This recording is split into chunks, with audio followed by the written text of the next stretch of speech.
आप बैठक कर रहे हैं, ये बैठक बहुत महत्वपूर्ण बैठक है। पूज्य बनते जी जो धम्मा लर्निंग सेंटर सारनाथ के संस्थापक हैं। जब बहन जी मुख्यमंत्री थी तो अंतर्राष्ट्रीय बौद्ध शोध संस्थान के वो अध्यक्ष थे, राज्य मंत्री दर्जा प्राप्त। दो लाल बत्तियाँ उनके साथ चलती थी। पूज्य बनते जी इधर उत्तर प्रदेश में तो हम जानते हैं पहले भिक्षु हैं कि जो इस तरह का रचनात्मक काम कर रहे हैं। पूज्य बनते जी 16 नवंबर से धम्मा लर्निंग सेंटर से 200 भिक्षुओं के साथ पैदल यात्रा शुरू करेंगे, धम्मचारिका शुरू करेंगे। वह धम्मचारिका बनारस होते हुए विभिन्न स्थलों होते हुए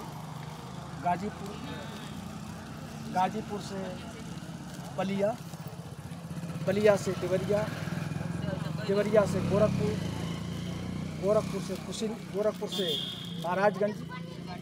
महाराजगंज में 2 दिसंबर को फरेंदा में उनका भोजन दान हम देना है। और 2 तारीख को रात्रि विश्राम पूज्य बनते उत्तमानंद जी का जो भानुमति इंटरमीडिएट कॉलेज है हरमंदिर खुर्द में, वहाँ उनका रात्रि विश्राम है। 3 तारीख को नाश्ता के बाद वो चलेंगे मोहनापुर में। शंकर जी हैं, शंकर प्रसाद जी वैज्ञानिक अधिकारी रहे हैं, उधर के सभी साथी मिल करके कार्यक्रम का आयोजन कर रहे हैं। वहाँ धम्मदेशना भोजनदान का कार्यक्रम है। और 3 तारीख को ही रामग्राम देवदह में जो सिद्धार्थ गौतम का ननिहाल था वहाँ रात्रि विश्राम करेंगे। 4 तारीख को नाश्ता के बाद आपके इस स्थल पर रामग्राम में 11 बजे भोजनदान और धम्मदेशना करेंगे। इसके बाद यहाँ से उनका पैदल यात्रा धम्मचारिका शुरू होगा। महाराजगंज में रात्रि विश्राम होगा। महाराजगंज डिग्री कॉलेज, GSVS और पंडित दीनदयाल, इन्हीं ये 3 विद्यालय में एक विद्यालय में उनका रात्रि विश्राम होगा।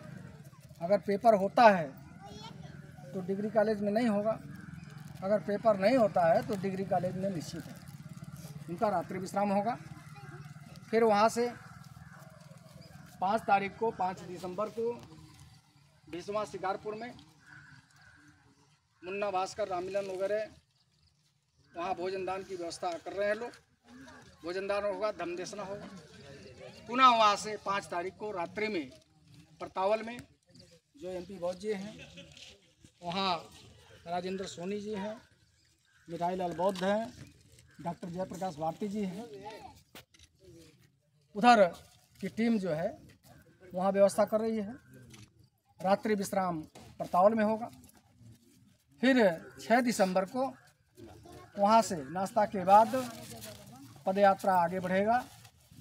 वो कप्तानगंज में भोजनदान, धम्मदेशना और लक्ष्मीगंज में रात्रि विश्राम। फिर 7 तारीख को सुबह निकलेंगे, उनका भोजनदान पपौर में होगा, धम्मदेशना होगा। पुनः वहाँ से आगे बढ़ेगा अहिरौली में उनका रात्रि विश्राम होगा।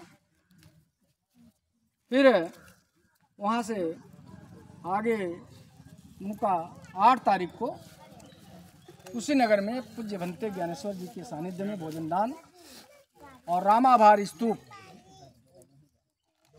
भोजनदान के बाद रामाभार स्तूप पर परिक्रमा के बाद समापन का कार्यक्रम निश्चित है।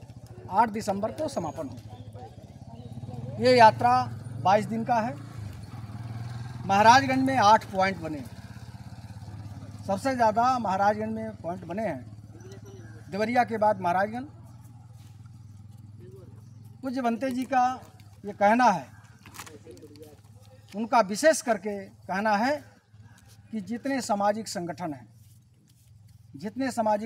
हैं जो मानव कल्याण के लिए लगे हैं। कोई भी राजनीतिक पार्टी हो, किसी भी धर्म, किसी भी मजहब का व्यक्ति हो, किसी भी जाति का व्यक्ति हो, उससे सहयोग लेना है, उससे अपना बात कहना है और उसको इसमें आमंत्रित करना है। क्योंकि जब 50 बिच्छू एक साथ चलते हैं तो लोग तांता लगा लेते हैं रोडों पर। ये तो 200 बिच्छू एक साथ चलेंगे और साथ ही उनके साथ उपासक उपासिकाएं भी जत्था रहेगी, क्योंकि एक पॉइंट से दूसरे पॉइंट तक पहुंचाने का उनका काम होगा, फिर दूसरे पॉइंट से उनको दूसरे पॉइंट तक पहुंचाने का।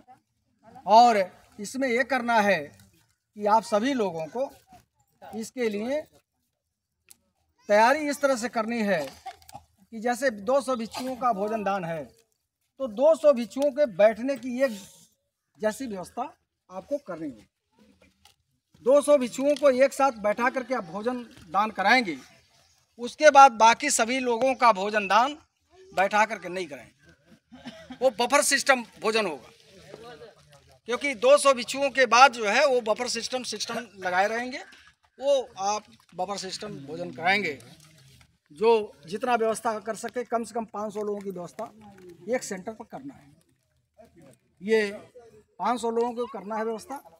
अब उसके बाद आप कितना व्यवस्था कर सकते हैं वो आपके वो है, कैपेसिटी है, लेकिन आपको कम से कम 500 लोगों की व्यवस्था तो करनी ही होगी, क्योंकि 200 भिक्षुओं के साथ कम से कम 300 लोग रहेंगे। कम से कम संख्या बढ़ सकती है, बहुत ज़्यादा बढ़ सकती है, लेकिन आपको कम से कम 500 लोगों की व्यवस्था करनी है, क्योंकि जो साथ में चल रहे हैं उनको आपको भोजन कराना है, जो बाहर से आ रहे हैं उनको भोजन कराना है।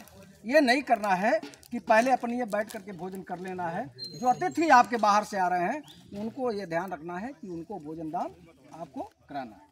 उसके बाद आप स्थानीय लोग जो है, जो व्यवस्थापक हैं, उसको जैसे आपके घर कोई भी कार्यक्रम होता है तो पहले सभी लोगों को, अतिथियों को भोजन कराते हैं, उसके बाद अपने भोजन करते हैं। भोजन में क्या कराना है, आप पूड़ी सब्जी और खीर नहीं बनवाएंगे। आप दाल चावल सब्जी, रोटी तो नहीं, मान लीजिए रोटी संभव नहीं है बन पाए, पूड़ी बनवा लीजिए, सलाद बनवा लीजिए, साग जरूर बनवाइए। साग जो है उस समय पालक की साग आ जाएगी, साग आलू गोभी मिल जाएगा, बड़े आसानी से मिल जाएगा, मटर मिल जाएगा। तो इस तरह के जो सुपाच्य भोजन हो, क्योंकि भिक्षु पैदल चलेंगे और पैदल ही जाना है, तो सुपाच्य भोजन होना चाहिए जिससे उन्हें कोई पेट में दिक्कत न हो। अगर आप खीर खिलाना चाहते हैं तो छोटे छोटे कटोरी मंगा लीजिए, थोड़ा थोड़ा उनका आप खीर दे सकते हैं, लेकिन ये नहीं है कि आप पूड़ी बनवा लीजिए, सब्जी बनवा लीजिए, खीर बनवा लीजिए। ये सब ऐसा भोजन न हो जिससे उनके दिक्कत हो। आपको सुपाच्य भोजन देना है। वही बात रात में भी होना है, क्योंकि जो भिक्षु चलेंगे तो बहुत लोग बीमार रहते हैं, बहुत लोग जो है तबीयत खराब, दवा भी खाते हैं, तो रात में भी भोजन की व्यवस्था होगी। क्योंकि पैदल चलना है, एक दिन में 30 से 35 किलोमीटर चलना है, तो भोजन तो दोनों टाइम देना पड़ेगा। उस तरह की व्यवस्था है। जहाँ रात्रि है वहाँ काफ़ी खर्च है, क्योंकि रात्रि में जनरेटर की व्यवस्था करनी पड़ेगी, फिर आपको सोने की व्यवस्था करनी की, उतने लोगों को ठंडा से बचाने के लिए वो व्यवस्था करने पड़ेगी, लैट्रिन बाथरूम सभी व्यवस्था करने पड़ेंगे। तो आपका दिन का कार्यक्रम है, बहुत अच्छा कार्यक्रम है आपका दम देसना भोजन दान, लेकिन पहले आपका भोजन दान, उसके बाद तब फेमिली। इसका ध्यान रखना है।